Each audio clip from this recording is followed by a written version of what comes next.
You're stronger than you think. You're bigger than what you're up against. You were created to overcome. Born with what you need to defeat what's trying to stop you. You may feel weak, intimidated, overwhelmed. That's okay. God made us with feelings. I'm not saying don't feel things. I'm saying don't let feelings have the final say. Don't let your feelings run your life. You have to go by what you know, not by what you feel. When you're weak, you need to say, I am strong. When you feel overwhelmed, you need to say, I can do all things through Christ. When you feel intimidated, you need to say, I am a mighty hero. When the pressure feels too much, you need to say, I am well able. I can handle it. You need to hear this because the person who hurt you didn't get away clean. Y'all don't hear what I'm saying to you. You think you're the only one that had any pain because you went in the pit. But the one who threw you in the pit has to live with the guilt that you never did a thing to hurt them. And God is too just to let them get away without suffering. They may not have gone in a prison. You know, you got to pick certain things that motivate you. The number one motivating thing for me, and I'm just being honest, was I was sick and tired of being poor. I was just exhausted. My mother was poor, my father was poor, my brothers and sisters were poor. All my friends were poor, all my relatives were poor. I lived in a poor neighborhood, we lived in a poor house. I was just like, wow, man, I watch TV. And I would see, like at Christmas time, my father would put us in the car and take us out to the suburbs to see the Christmas lights. And I would see these big houses, man, with lights all on them, and they had horseshoe driveways where you just pull in and go all the way around. That was amazing to me. You know, we would pull up in the driveway, got to back out. You know, I've been doing that. And I kept saying, I told my father, I said, Dad, I said, why don't we get one of these houses? He said, boy, I ain't got no money for this kind of house. He said, but if you work hard, keep going to church like your mama say, you can make some money, you can buy you one of these houses. That was it. My motivation was to buy a big house so I could put up Christmas lights and drive in the driveway. And I'm going to tell you something. Every home I have, every house I've ever owned or built,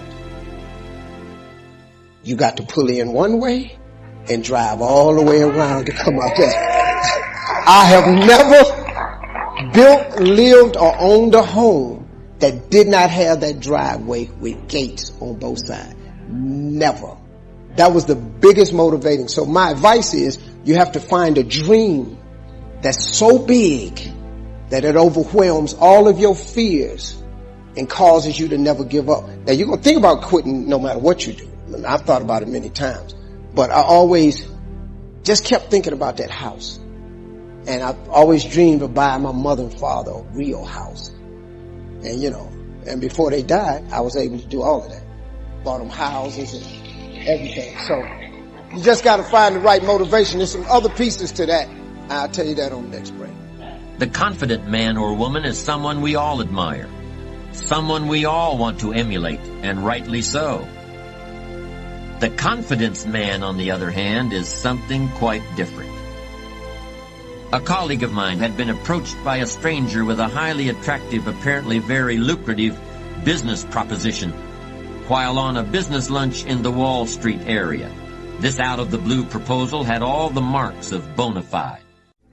Letterhead, seed capital, articles of incorporation, a board of advisors.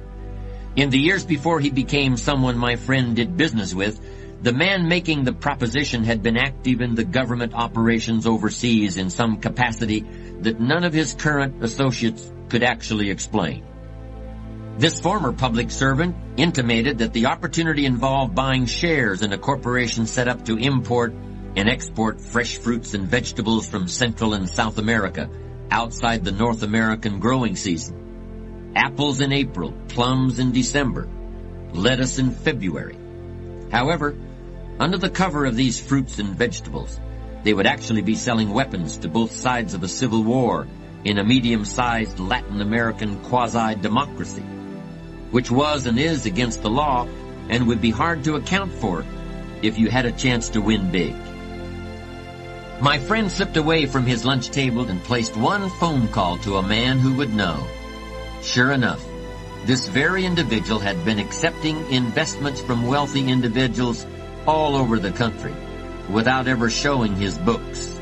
Furthermore, so the plan ran, investors would be invited to inspect the foreign warehouses where their goods were stored and then held for sizable ransom from their families, friends, and business associates. Can you imagine what kind of person would attempt to play such a trick on someone who knows his way around? So much for one of the few real confidence men that still operate out of a restaurant. You've got to learn to crawl before you can walk, and walk before you can run. Nobody grows to be an adult in this day and age without the leap of faith, the act of confidence which says, I have the equipment to walk among people. I have the goodwill and the sharp eye to do well and to do more than just survive. And I assure you that when you sense confidence in others, you are sensing your own strength. And if they sense that confidence that you have in yourself, they can do nothing to harm you. What others have, you also have. But what others may lack, you don't have to do without. And you can be absolutely confident of that. You know, I think, Marie, life's greatest heartbreak is being untrue to yourself. And I come from very humble beginnings. I have a great family. And yet the people around me said, if you become a lawyer, like I basically had a choice, become an engineer, a doctor, or a lawyer. And so I followed through on that, and I went to law school, and I became a really successful litigation lawyer. And I had, a nice place to live, and I had a nice car, and I was making great money, and people said, you're on your way to being a judge. And yet I would wake up every morning and I would look at myself in the bathroom mirror, and I didn't like or even know the person who was looking back at me. And I love that word angst. That angst just got to a point where I said I had to make some changes. And so I started listening to that silent whisper of my heart. There's something I believe in, which is instinct is much more powerful and wiser than intellect. And I think when all of us trust our instinct in a world that says intellect and logic is everything, we start to enter what Mr. Riley in the 5 a.m. Club calls the magic. And that's sort of what happened to me. I find your destiny doesn't knock, it whispers.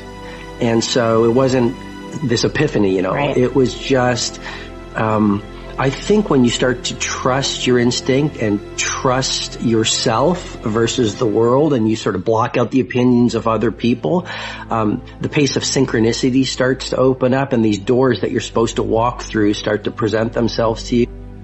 Where I got my work ethic from was the hours I had to spend learning this. When you sit down and you're not smart, and you have a disability, and you still want to be at the top of your class, I didn't want to just get by. When I realized that I can learn through hard work, and I can beat the valedictorian in school, but I got put in 10 hours more a day than he does. You know what kind of strength comes from that? When you're sitting down and that guy, that valedictorian studied for an hour, and I caught you. I caught you, and I am dumb.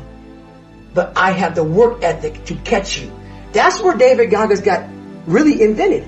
Was at a kitchen table with 20 spiral notebooks that were empty. And then 3 months later, they were full. And when you can go through that, I still have them in my storage unit. You go through these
And you realize, this is how I learned.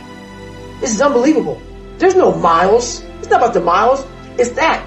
Having a discipline every day to say, for me to learn this one math problem, it's going to take me 10 hours. Wow. And that's where and you realize through hard work, you can outwork anybody, no matter how badass they are. But that's the part people don't want to dive into. When I was a young man, I had a revelation that changed my life. I had read articles and sometimes books on time management over the years and made some lists and set some priorities and things like that. And I always felt, however, that my life was the sun and that all the different factors of my life were like planets that orbited around my life.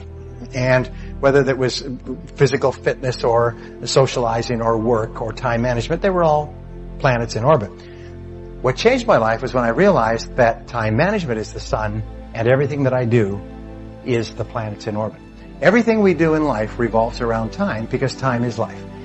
Time is the substance of our life. Is that the quality of your life is determined by the quality of your time management. That everything we have or are or ever will be a direct result of how we use our time.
And the wonderful thing is we're always free to choose how we use our time. And life is going to be throwing a lot of stuff. Nobody's going to be spared. That's why Viktor Frankl called it unavoidable suffering. But suffering is a choice. You have a choice because you can suffer or you can choose to do whatever you need to do to liberate yourself, whatever you need to do to reinvent yourself, whatever you need to do to get the help that you need to overcome whatever you are stuck in right now.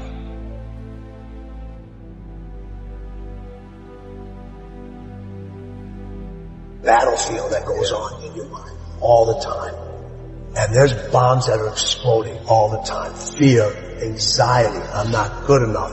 And a lot of times you're making those bombs explode or somebody else is making those bombs explode. Right? You have to take control of that space.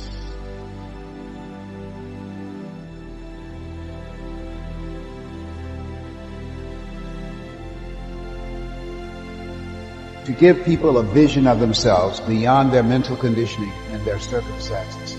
To let them know that they have greatness within them. But greatness is not our destiny.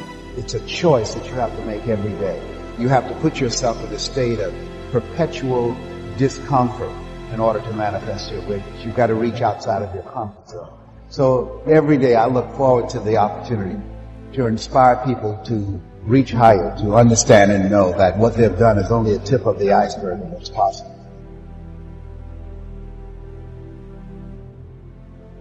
Power to me is the ability to close your eyes and imagine a world, the world the way you wish it was, and then open your eyes and make that world come true.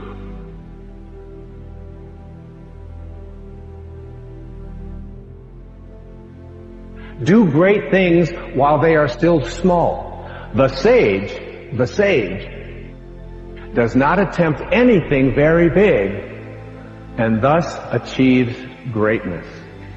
Greatness comes from being in the moment, here, present, in the now. Dreams